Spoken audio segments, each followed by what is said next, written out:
আমি বহু সময় বলেছি যে খালি আপনি আমাকে মুচি দিয়ে ডেকে পাঠাবেন, আপনার কোনো পিয়ন লাগবে না, খালি বলবেন যে আব্দুর রাজ্জাক সাহেব আপনাকে ডেকেছে অমুক মাওলানা, আমি চলে যাব ইনশাআল্লাহ, মুচি দিয়ে ডাকলেও। আর আপনাকে আমি নিজে বলছি আপনি আসেন দেখি কাল, আপনার বাপও পারবে না। আমি হুজুরকে বলছি যে আপনার বাপও পারবে না, আমি ডাকছি কালকে আসেন দেখি। তা হাসছে, আমি আপনি আমাকে কালকে ডাকেন দেখি। আপনাকে ডাকা লাগবে না, মুচি দিয়ে ডেকে পাঠাবেন, আব্দুর রাজ্জাক সাহেব জি আমি মুচি জুতা সেলাই করি, অমুক আপনাকে পাঠিয়েছে, আমাকে পাঠিয়েছে আপনাকে ডাকার জন্য। আচ্ছা ঠিক আছে চলো।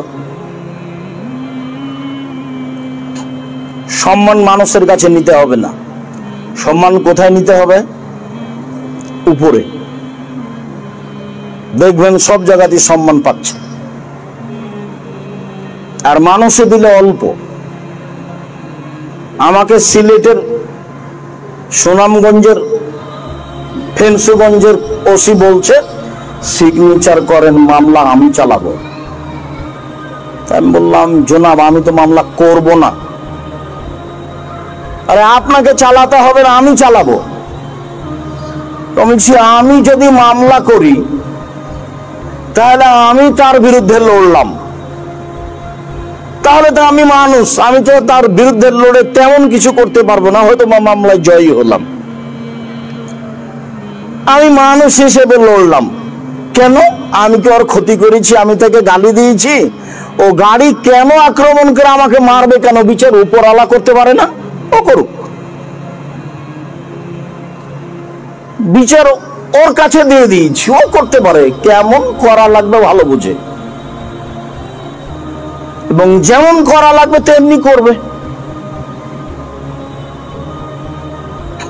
5,000 কোটি টাকা মামলার মূল্য, আমি মানুষের হানি করেছি, তাই সিলেট কোর্টে 5,000 টাকা, 5,000 কোটি, 5,000 কোটি টাকার আমি মানের হানি করেছি।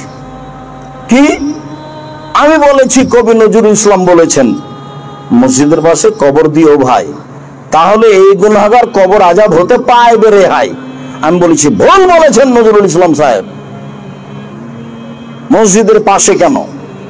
কাবা ঘরের নিচে ঢুকিয়ে দিল লাভ হবে না, বিচার আমল দিয়ে হবে। বিচার কি দিয়ে হবে? আমল দিয়ে হবে। তো আমি মান সম্মানের হানি করলাম কোথায়? বলা হাসাদা, হিংসা নেই যার, সে হলো স্বচ্ছ পরহেজগার, সেই হলো তার অন্তর নিরাপদ, যার হিংসা নেই কারো ব্যাপারে। মুখে সত্যবাদী, অন্তরে নিরাপদ। অন্তরে নিরাপদ থাকতে হলে কারো ব্যাপারে হিংসা থাকতে হবে না। কারো দোষ ত্রুটি জানতে পারলে সেটা ঢেকে দিয়ে দিতে হবে। মান সাতারা মুসলিমান সাতারাহুল্লাহ ফিদ দুনিয়াল আখিরাহ। কেউ যদি মুসলমানের দোষ ত্রুটি ঢাকে, আল্লাহ তার দোষ ত্রুটি বিচারের মাঠে ঢেকে দিবেন।